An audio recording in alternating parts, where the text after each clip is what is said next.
Anton. Duh. What would you do if a grizzly bear attacked you? Probably punch it right in the face. Knock it out. Teach Me Grappling. What's up, guys? Charles Oliveira, Tony Ferguson. You guys knew it was coming. The breakdown.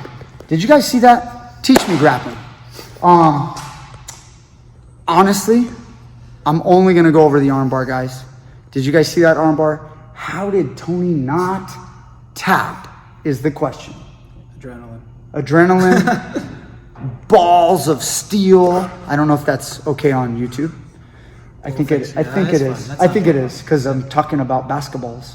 Yeah. Anyway, you guys got to have the size of basketballs to not tap to that armbar. No, that was brutal. Guys, I'm just going to address a couple little things on that little exchange at the end of the first round. So go ahead and lay on your back. Yeah. All right, so come around here and you can see the front. Okay, Charles Oliveira was in the mount. And then, guys, real simple. This is what I want as an armbar guy. Remember, when you're doing jiu-jitsu, like in jiu-jitsu class, guys are disciplined and they keep their elbows in. So it can be hard to like mount, like attack people. That's why you see a lot of mount looking like this. And because you don't have striking. When you have elbows involved, it becomes a lot easier to get arm bars, even on high-level guys that have fought for the title before, like Tony Ferguson. So I want to show you my favorite grip that I even do this. Okay, it's not my absolute favorite, but it's one of my favorite grips from the mount, even when you're straight up grappling. And I'll show you how they're very similar to what Charles Oliveira did. What I do is I just grab the neck like a collar tie, and then I put my elbow in his chest. So I'm not going deep like this. I don't go deep, I go shallow. If I am deep, I just shallow it up. Sometimes I'm sitting here and like I'm controlling the guy is like can't get out or whatever. And then I start realizing I'm gonna shallow it up.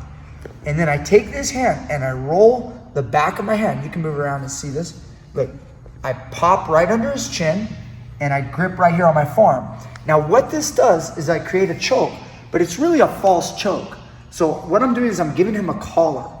In no-gi, I can't, grab onto his jacket here to choke him. I'm not allowed to. And this, frankly, just isn't powerful enough. You see where my elbow goes? It's just not enough. It's not enough to choke him. He can put his hand on my arm like that. It's not gonna work. But look at what this does. When I give him this artificial collar, that's my left arm, even if he keeps his chin down, whatever, just to show, I roll the back of my hand under his jaw and I grip here. Now when he wants to put his hand on my elbow, I don't let my elbow go to here. I put my elbow here and he notices right away he lacks power. So if he tries to push from the outside, the weight of my body is gonna come down. It's gonna start affecting his trachea. So what does he do? He automatically swims his hand inside to either do this or this, either one. Anything like that is gonna keep the pressure off. See, like that, that's pretty good, huh? And then try across, that'll work too. Look, see what he's doing to me? What if he tried to do that on the outside of my arm? It wouldn't work as good because my elbow covers his. See, if I put my elbow here, it'll work fine. See that? But I want him to come through this hole that I've created right here. I want him to come through there. So I have to convince him. So how do I convince him? I shallow the grip. The guy could be bumping or whatever, and I'm just controlling him. I bring my hand inside, and I start the choke. He has to go inside to relieve pressure. Once he does, see my toes? Look at my toes. I activate my toes. I now just use my grip, and I slide on up. As I do that, I've already positioned my body in a way that I'm prepared for the armbar, and his arm is in the zone. It's in the loop. So now I just hook the arm. I step over the head. I still have his neck too, so he can't get away. And then I fall down, and then I'm there, and I get an armbar. Now, back to Tony Ferguson, Charles Oliveira. Round one, towards the end. He's got this position. He may have not had a collar tie, but he had his elbow somewhere in this area. He's able to throw elbows. And in the same way, it accomplishes the same goal. So you got to think about how you're going to block these elbows. If he blocks like he did, boom, boom. See how that one came around the side? So I'm still coming around. So he's got to figure out a way to block. It's really hard to do this. If you guys come right here, I can push that and boom, boom, it can come over the top. So it's really hard. So what he ends up doing is he uses a forearm, kind of like this, and he has to extend the arm. That's how he does it. You see how he did it? So now his elbow's out. He's no longer playing basic jiu-jitsu, where he's protecting his elbow. I just convinced him. With the elbow, I hit him once. He learns how to block. As he goes there, slide on up. And now the arm bar is ready to go. Immediately, Charles Oliveira didn't wait. And now watch this. He steps over, and then Tony spins into him. As he spins into him, all this did was it let Charles Oliveira wrap the legs tighter. He can't get up because of the pressure. I'm going to keep Big Anton down. And now look at my left leg. Wrap, okay, and lock. So now he immediately felt the armbar. He chose to go away for the classic hitchhiker, and now his shoulder's stuck. You feel that? And then Anton, you can see, is not nearly as flexible as Mr. Ferguson. What do you mean? So now it's gonna break about like right here. So no need for me to put it into this armpit, and you see, and then get it there. So, go ahead, Anton, you get me. So I'm gonna have I'm gonna have you on this one just because my left shoulder's all screwed up. So he's gonna be, guys, look at this. There's some of the things you can't see when we're doing this. Anton's doing a perfect job right now. His elbow is controlling, like he doesn't have to put a ton of weight, but he's got me controlled. Like I can't just move my arm. Like it's hard to grip him. And again, just even like right here on my pec, you see how like you're keeping me down? Like this is a solid grip. It's hard. And people think, oh, but if you do this, I'll do my basic Gracie Jiu-Jitsu basics and I'll roll you. But guys, this is a fight. And remember, this is a moving fight. It doesn't, like if I grab you, you could take your hand out. Like you can move your hand away and then it's a fight. So I'm not saying that, in one sense, I'm not saying that this move doesn't work. That's not what I'm saying. What I'm saying is it's complicated, and don't think, oh, just because a guy puts his arm here, that it's bad. He's controlling my body. Yeah, it's really hard to see, but he's putting a lot of pressure right there. Now, in comes the first elbow. Okay, I do this. It's not working. I cover. It's not working. I must bring my arm inside. Once my arm comes to the inside, he's just gonna slide up and he's in position. Now again, the biggest error in the move is when the leg swings over and he falls back, that he turned in. By turning in, look at how the legs can lock up. And now he decides, oh no, I can't get up. You know, if Anton made a mistake and let's say as you fell back, your leg was a little late, and then now it came up, then I can get up. You see that? And that does happen when people make a mistake. They put their leg over too late. But if he's doing it right and his leg passes as he falls back, I can't get up. See, I can't get up now. And now look at my hands, guys. This is not going to save my life. So immediately, he's in my armpit. Look at how he's across my chest. He's not making a big mistake. If his legs weren't locked, and let's say his legs were a little bit open, and let's say that my elbow was like here, now, if you lay back for that armbar, I can like pull my elbow in. Do you guys see that? Like it's possible to like turn your thumb and then pull your elbow in. But not with this thigh up here. Like that. No way. It's not gonna work. See that? And then I'm toast. Look at that. Do I look like Tony yet? All right. Okay, but guys, the big mistake is going into it. So when he went in, he let it get tight. And then he tried to go away, and then look at the control of the shoulder. Cross feet, you know? I saw a funny meme on Facebook.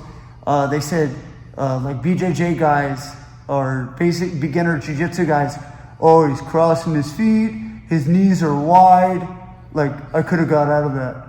So guys, he doesn't need his knees to come together because he's using a different mechanism. His mechanism is a crossed ankle and a hug from the ankles part. Yeah, do you feel that, Anton? Mm-hmm. Like extend your lock. Yeah, do you feel how you're loose now? Mm-hmm. Now it's slightly almost more possible for my shoulder to pop out. But the way you wrap it and you hug, now look, oh my gosh, my shoulder's being pinched. So when I try to hitchhike, there's no hitchhike. What would the hitchhike look like, guys? If this wasn't so tight, and let's say my elbow was here, you see my elbow? Through? Now, it's pretty easy. I give the arm, I turn the thumb, hitchhike. So can they see my thumb real quick? Here, just let go. Yeah, see, I'm hitchhiking. That's where the name comes from. Turn your thumb up, or actually thumb down, but what I mean by thumb up is like, just like when you hitchhike, down the road. Don't do that. That's dangerous, children. Class. Yeah, so especially in Russia, Anton wouldn't pick you. Would you pick someone up? Okay. All right, enough with the jokes. Now, watch. I'm going to go away and walk, and then now I can come up. In this position, I can leg drag, try to pass. I got to watch that triangle that could come right here. Boom, you don't want to get caught. So you could pull out and get out of there. So what did you need to do? Not go into it, guys. If you just don't go into it right away as your first move, you have a much better chance. Even on a Charles Oliveira, who's amazing and does a beautiful fast armbar. If I'm here and he goes to fast armbar, go, spin, go, lay back. You see how I did that? So what I'm doing is I never give him the chance to lock me tight because I never go into it. When you go into it, the legs adjust. He gets the lock leg position. Here, you try real quick. So yeah, put it back. So again, what do we want to do if we are going to defend this armbar? You're not going to just be tough with balls of steel and then have a hyperextended elbow and then continue to fight. You're going to actually, so let's say I'm in the, or I'll do the side that he did. So I'm here, I'm starting to choke, or I'm throwing elbows, either one. He goes inside, see how he's going inside to defend, then armbar slides up. Anton's not going to go into me. He's just going to keep the weight on his left shoulder. Do you see how if you just keep your weight that way? Look at what happens when you give the arm. Now when I'm trying to go, he can already turn and rotate. And then he'll pass my guard. Okay, like that. And he'll escape successfully. If you turn in, you better get on top if you're going to turn in. But that's really on a guy with a kind of a bad armbar. The hitchhiker escape is one that I feel in no gi is probably one of the most important armbar escapes you guys need to know. So if you don't have the hitchhiker escape, I don't know if I have a hitchhiker escape video. I know I've shown it. You have yeah, several drill ones. Okay, if we have a drill, I don't even remember now what it is on Teach Me Grappling, guys. We've got well over 700 videos. You guys got to check out those other videos. Look up hitchhiker escape drill. See if that, and then Teach Me Grappling. See if that pops up, and then you guys can learn a little bit about that. So again, guys, hyperextension. Did he break his arm? I would call that a broken arm. I know that it went right back in, like without problem, but you know his arm has damage. So it's kind of like, what do you call it a broken arm? When is it an actual broken arm? Either way, hyperextension, that shit did not look nice.